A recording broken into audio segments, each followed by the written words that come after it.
Hello friends, today I am ready with another quality related video. This is compressive strength testing of concrete we will discuss today.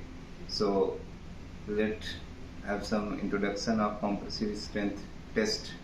So there is a list with me. So how can we test the compressive strength test of concrete? The machine should be used non-compressive strength testing machine, and the rate of loading of the machine should be 5 kN per second. So before performing the test, we have to know about the cube casting. So how we cast the cube and perform the quality test for the concrete. तो अगर देखा जाए तो compressive strength test of concrete, इसको check करने के लिए सबसे पहले हमको एक क्यूब मोल्ड कास्ट करना पड़ेगा। तो क्यूब मोल्ड की साइज क्या होगी? 15 centimetre into 15 centimetre into 15 centimetre. Length, width और हाइट उसकी 15-15 सेंटीमीटर होगी, जिसका एंगल 90 डिग्री होना चाहिए। 90 डिग्री में टॉलरेंस 0.5 डिग्री का हो सकता है।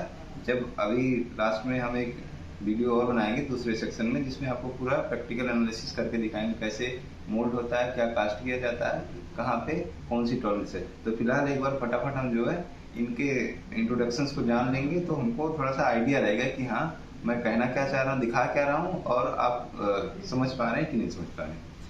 तो ये 15 सेंटीमीटर क्यूब कास्ट करेंगे, जिसमें 90 डिग्री का एंगल मेंटेन होना चाहिए आपके चारों तरफ। अगर उसमें टॉलरेंस होता भी है तो 0.5 डिग्री सेल्सियस का होना चाहिए। उसके बाद अब 15 centimetre by 15 centimetre by 15 centimetre ये होना चाहिए सारे अपोजिट फेसेस का डिस्टेंस। लेकिन ऐसा पॉसिबल नहीं है। एक बार डिमोल्ड करने के बाद जब आप फिर से मोल्डिंग करते हैं उस क्यूब की, तो कहीं नट ढीला रह जाएगा तो कहीं ज़्यादा टाइट हो जाएगा, तो उसमें भी टॉलरेंस बहुत कम है। बिल्कुल मेंटेन करके हमको चलना पड़ेगा, तब जा करके हम क्वालिटी वाइज टेस्ट को परफॉर्म कर पाएंगे। तो उसका टॉलरेंस 0.2 mm से अधिक नहीं होना चाहिए।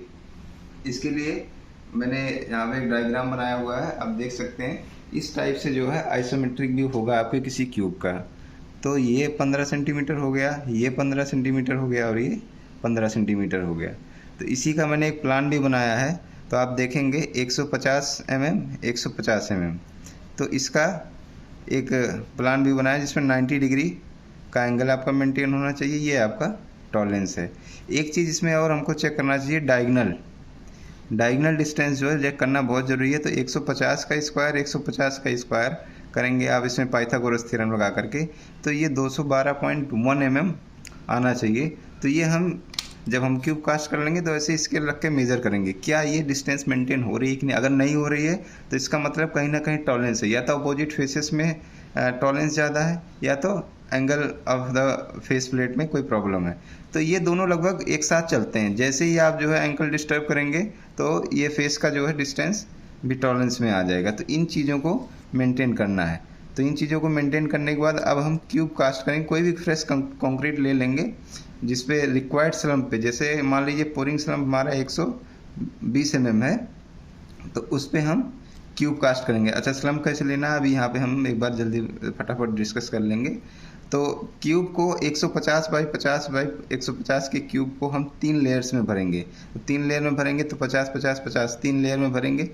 तीनों को 35 टाइम्स टैंप करना है। ये टैंपिंग बार है आपका 16 mm डाया का होना चाहिए, जिसकी 600 mm हाइट होनी चाहिए। और इसके जो एंड में है ये एक बुलेट पॉइंट होना चाहिए, बुलेट पॉइंट टाइप का एंड में होना चाहिए, ताकि जब आप कॉम्पैक्शन करें या टैंपिंग करें तो अच्छे से हो पाए।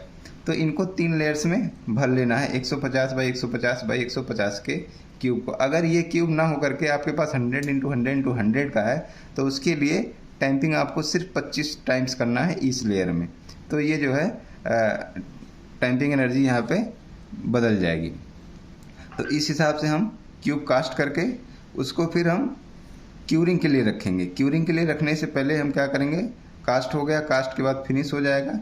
फिनिश करने के बाद इस फेस पे कौन से ग्रेड का क्यूब है, जैसे मान लीजिए आपका M40 का क्यूब है, तो फेस पर हमें M40 लिख देंगे, और जिस लोकेशन का है वो लोकेशन मेंशन कर देंगे, और जिस डेट में कास्ट हुआ है उसकी कास्टिंग डेट लिख करके हम रख देंगे। अगले दिन 24 घंटे के बाद ऐसी जगह रखना है कि जहाँ पे कोई वाइब्रेशन ना आ रहा हो।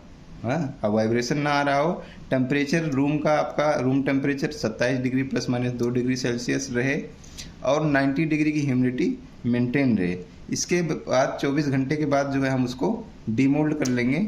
डीमोल्ड करने के बाद जो क्यूरिंग का, ये तो फर्स्ट स्टेज था। आपका सेकेंड स्टेज में हम एक्चुअल क्यूरिंग के लिए इसको रखेंगे। तो एक क्यूरिंग के लिए हम रखेंगे तो डिमोल्डिंग के बाद क्यूरिंग टैंक जो बिल्कुल फुल ऑफ फ्रेश वाटर होना चाहिए। इसमें किसी प्रकार का कोई डिजॉल्व सॉलिड नहीं होना चाहिए, साल्ट नहीं होना चाहिए, जो है स्ट्रेंथ में बहुत इफेक्ट डालते हैं। इसीलिए हमको वाटर टेस्ट कराना बहुत ज़रूरी होता है, वाटर की क्वालिटी टेस्ट कराना बहुत ज़रूरी होता है, कहीं भी क्यूरिंग करने के लिए या कंक्रीट को मिक्स करने के लिए या मिक्स डिज़ाइन के लिए।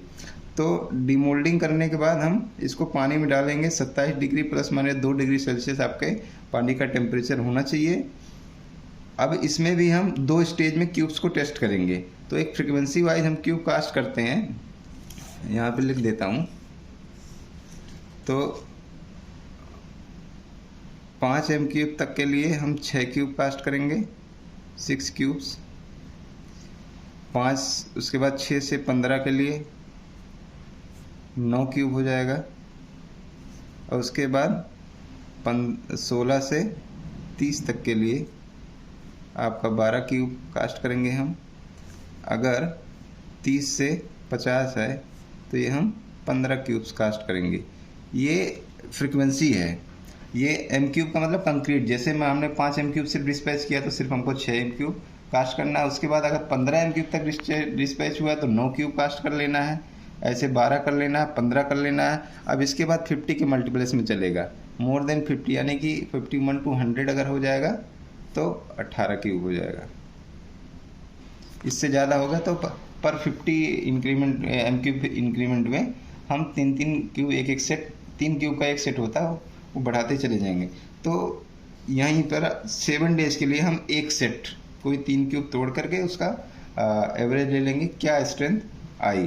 तो और उसके बाद दूसरे स्टेज टेस्टिंग जो है 28 डेज का है। तो बाकी जो रेस्ट ऑफ द क्यूब हैं उनको हम 28 डेज के लिए टेस्ट करेंगे। अब देखिए इधर 7 डेज का स्ट्रेंथ आपका 70% FCK से, जो FCK आपका डिजाइन करेक्टरिस्टिक स्ट्रेंथ आप कंक्रीट है उसका कम से कम 70% होना चाहिए। 28 डेज में 100% से कम नहीं होना चाहिए, ज़्यादा ही हो जाए। जैसे 40 का है, 45 आ जाए, 46 आ जाए, 50 आ जाए। डिजाइन स्ट्रेंथ एक अलग चीज़ है, उसको हम बाद में डिस्कस करेंगे। तो अभी ये एक चीज़ और रह गया, ये कोन। तो स्लम टेस्ट करने के लिए हम स्लम कोन का यूज़ करेंगे। स्लम कोन में डाया आपका 100 mm टॉप का, 200 mm बॉटम का डाया है और 300 mm इसकी हाइट होती है। इसमें टैंपिंग रॉड का जो यूज़ करेंगे 16 mm डाया का होना चाहिए, 6 mm इसकी हाइट में बुलेट पॉइंट होना चाहिए। इसको भी भरने के लिए हम 3 लेयर्स में भरेंगे, 1 2 3 लेयर्स में भरते टाइम पर लेयर 35 टाइम्स टैंपिंग करके और हम स्लम्प ले लेंगे। स्लम्प मेजर करने के लिए इसका हम टैंपिंग रॉड का इस्तेमाल करेंगे जिसमें ग्रेजुएशंस आपके बने रहेंगे। तो यहाँ से हम स्लम्प टेस्ट करने के बाद क्यूब कास्ट हो जाता है। क्यूब कास्ट हो जाने के बाद हम इसको आगे टेस्टिंग के लिए परफॉर्मेंस में ले लेते हैं। So this was the introductory video. So thank you very much. We will meet in practical analysis in next session. So thank you and have a nice day.